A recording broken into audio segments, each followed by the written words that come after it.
I think that all that stuff was really nice, but it absolutely did not matter to Austin other than pay me my money. Right. Yeah. How the Lakers almost sounded like the way you described it, re-recruited, if you will, Austin Reaves. And people have taken the detail of the way they brought him to the facility, and they had his favorite country music playing, and they had the pillows with his logos, and that was an indication that, hey, we love you and we want you. Oh, by the way, we're not doing this for LeBron. Like, that's how people are accepting it. So that's what Wendy was talking about. Talk to us about that, if you don't mind, Momo. Okay. let me find the right way to put this.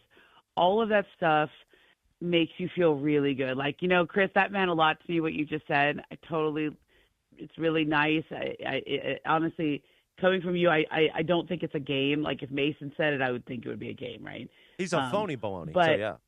Yeah, well, he does that just to, like, remember he used to do his co-host rankings 1 to 10 all the time, right? And he would just, like, move people around just to, like, get a rise out of you.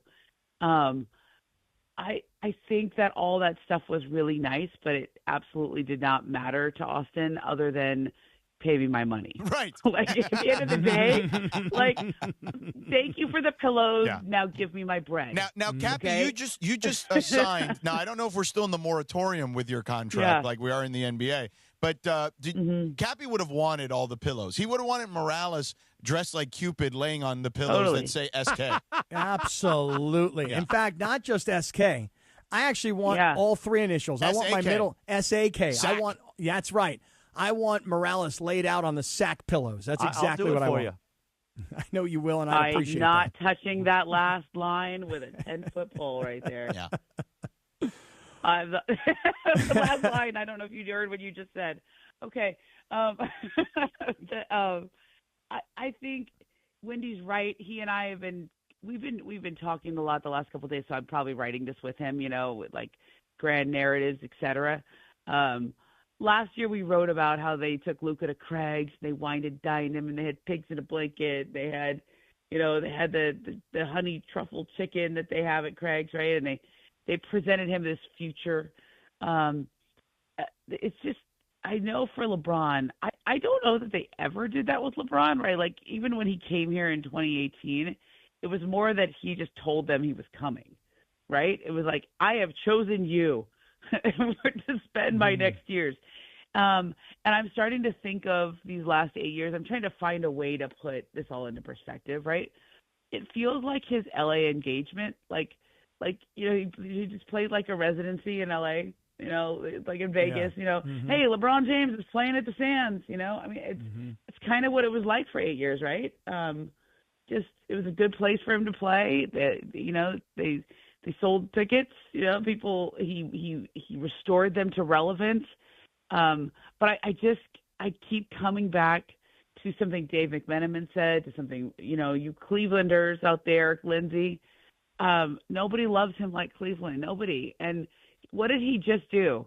He spent 10 days with a bunch of guys that he had the ultimate basketball happiness with. Like Shams keeps repeating that phrase, basketball happiness, like when you just get reminded of what that actually was for you in your life, it's kind of hard to raise your hand and say, all right, I'm cool coming back to be the third banana again, and not just third option on the team, but paid like the third option now. Because last year he was still paid like a star. He was still paid like LeBron. This year he would have been paid like the third option. Maybe not even that, based on what they just paid Walker Kessler. And I don't know that the money matters in the sense like he needs it. I think it just matters in that it signifies how much they respect you. Mm-hmm. And in talking to people on both sides, like LeBron's side is saying money has nothing to do with it. I believe them when they say it. I believe that. I'm not saying like, oh, he won't take a pay cut, because he's going to take a pretty big pay cut wherever he goes. But it's different when you're the incumbent team. There's like a sort of curse of the incumbent here. And I think, the Lakers were savvy enough to recognize that. That's why they never got to this point where they like made him an offer. And LeBron was savvy enough to know it was time to turn the page.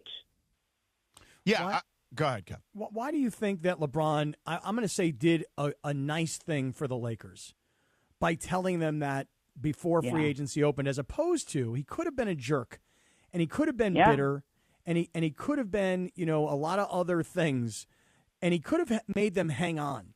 Do you think that he knew that he was not really wanted back?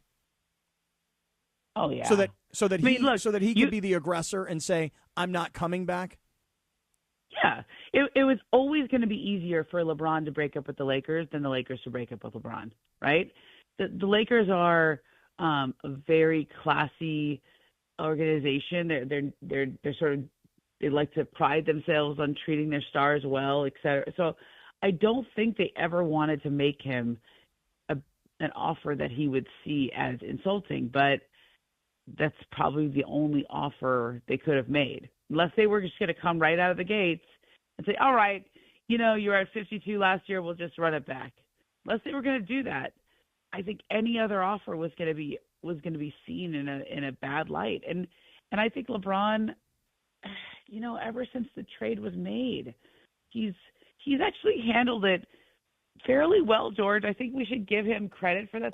This could have been way messier, as we talked. Yeah. We talked about this yesterday. Mm-hmm. I mean, even in, like, if you look at other exits, and look, I think the decision gets overblown in a million ways. But like, it generally tends to be a little more acrimonious, at the end with him than what we saw here. Yeah, I mean, look, and not even just with him leaving, with other Lakers stars, right? It was great content for our radio show. I mean, Shaq and Kobe. I'm sure I wasn't on the air back then, but I'm sure that was amazing. Right. I was on the air for a lot of Kobe and Dwight stayed E12, and then we had this report once that when they recruited Dwight, his agents go, are you ever gonna think about amnestying Kobe? And you remember he was out with an Achilles, and Dwight just kind of wanted to know, well, when are we turning the franchise over to me? If you want me to stay here, then when is it my team? And it's a perfectly reasonable thing for a superstar to ask, and yet it's like sacrilegious in this town, right? To say that about Kobe, and I think that this could have been really bad, and it was just a little awkward and uncomfortable at times. I think you got to give both guys a lot of credit for that. Yeah, I agree wholeheartedly with that. I will say this. Doncic now has as much pressure on him as anyone. Oh, yeah. I think moving forward. Would you agree? Yes? Uh-huh. Yeah, for sure. Oh, yeah. I mean, look, two ways. One, it's his team now. So this is not like blame LeBron if anything goes wrong. LeBron's not fitting in, fit in, fit out, right? Remember that Kevin Love stuff? Yeah. That euphemism that LeBron used to make. He gone. So it's all on you, Luka. And I think that's what he would, I think he's comfortable. I don't think he's afraid of that. He had that in Dallas. But let's see how he reacts to it, because it's a different animal when that's all on you in L.A.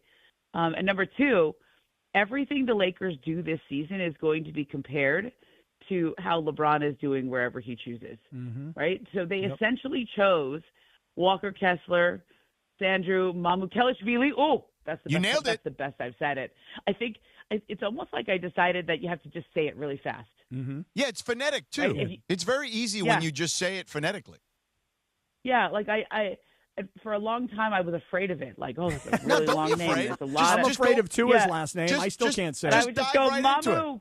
Yeah. That guy Sandro, that Mamu guy. Yeah. And then I just say Giannis. Mamukelashvili. Go. Yeah. Let it roll off the tongue. It's not as hard as you think it is. You just got to go Mamukelashvili. Right. Like that. It's really fast. Fast. Okay.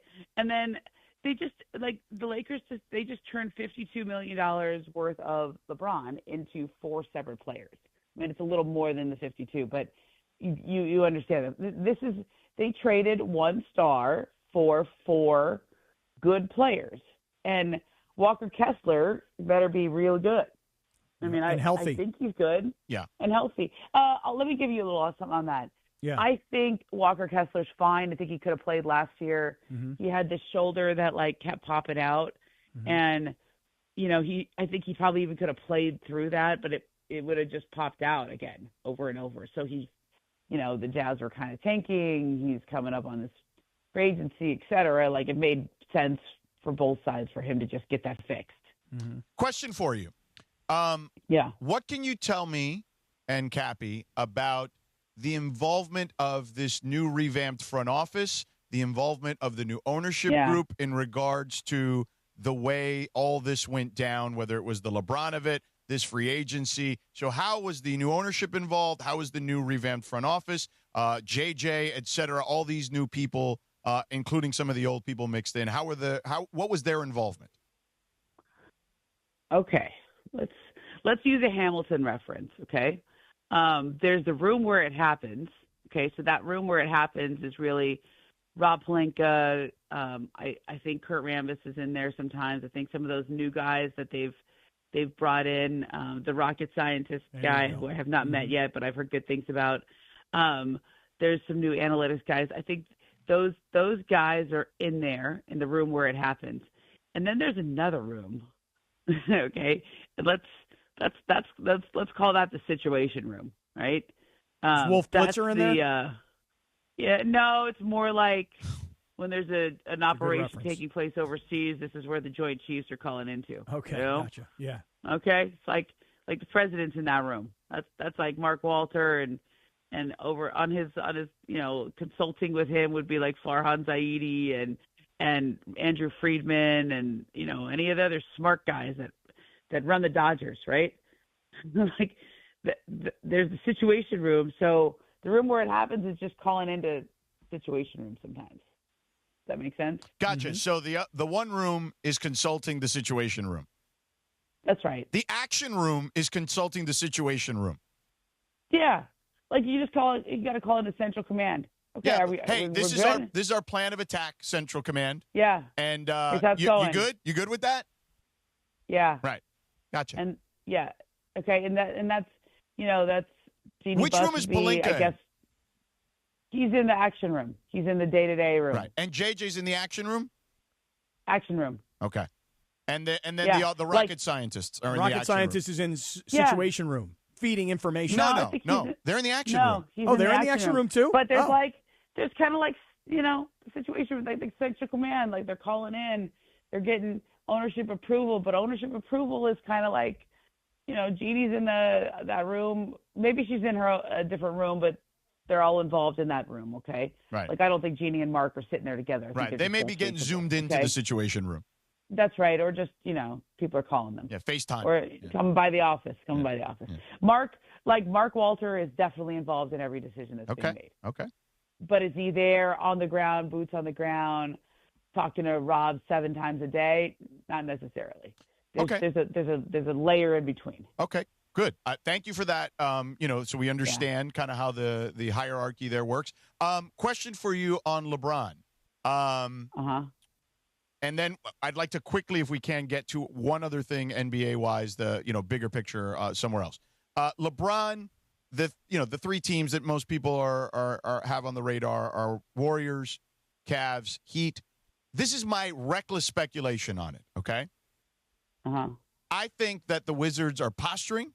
I think they would trade AD for the right amount of picks. And I think that if AD ends up with the Warriors, I could see LeBron there, especially if they don't have to give up Butler, which is possible financially, particularly with this Porzingis deal, the way it's structured. If not, he's going to be in one of the 2 East teams. That sounds right. For a long time, for at least at the beginning, I thought it was definitely the Warriors. They made a lot of sense to me. That's like running back with the team you won a gold medal with. That's Steve Kerr, and they had a good vibe. When they won, Steph Curry, Draymond. I know Steph and Draymond are all over him right now, recruiting him. Right? That makes sense. So you don't have to really leave LA that much. You're comfortable here. You could just fly up. I mean, you could kind of get like a San Francisco apartment and then stay in LA and commute. That's what Draymond does. So I don't know if they just share a plane or if they just – Draymond flies commercial. Do you know this? Yes. He flies this Alaska Airlines flight. I do. Yeah. Wait, can you just explain that? Draymond lives in L.A. but flies to San Francisco for games? Ramona, you don't have to. Get to the details of what we really want here. His flying commercial does not matter. Interesting to me. Yeah, although it's a very fun detail. I mean, he just he lives in LA and commutes, but he obviously stays in the Bay Area for nights and is there mostly during the season. But his family's here in LA. I would say LeBron could do that very easily, and that just makes a lot of sense. Plus, I think it would be very fun for him. But I think the Warriors were enthusiastic about it as well. But I think some of that momentum has been lost in the last few days, at least in the conversations I've had. Now, could that be because LeBron is just I think he's in Akron right now. That's what it looks like from his IG, right? And he's just really thinking about everything and everyone's calling. Or maybe he's just taking his time over the 4th of July holiday. I mean, I see him having a pool party with Jury and Jury's friends and stuff. I mean, it seems like he's not in any hurry. And I don't know, that momentum has been lost with Golden State, which just keeps bringing me back to Cleveland. It's hard for me to picture Miami again. I know he and Giannis would be great. Giannis loves LeBron. Giannis gets his jersey signed by LeBron. He thinks Bronny is the greatest story in sports. I could see that, and also I like that it's in the East because I think that makes the most sense to play in the Eastern Conference again. But I mean, how can you turn down this return to Cleveland? I think the more that keeps coming back, it's just hard to turn that down, right? That's where it should end. That's where it began. Sure. That's where it should end.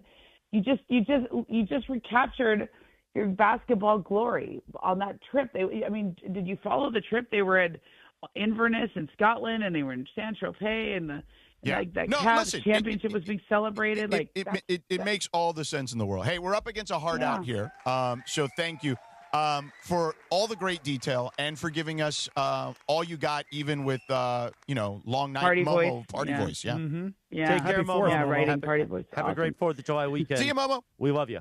Oh, yeah, but the great Ramona.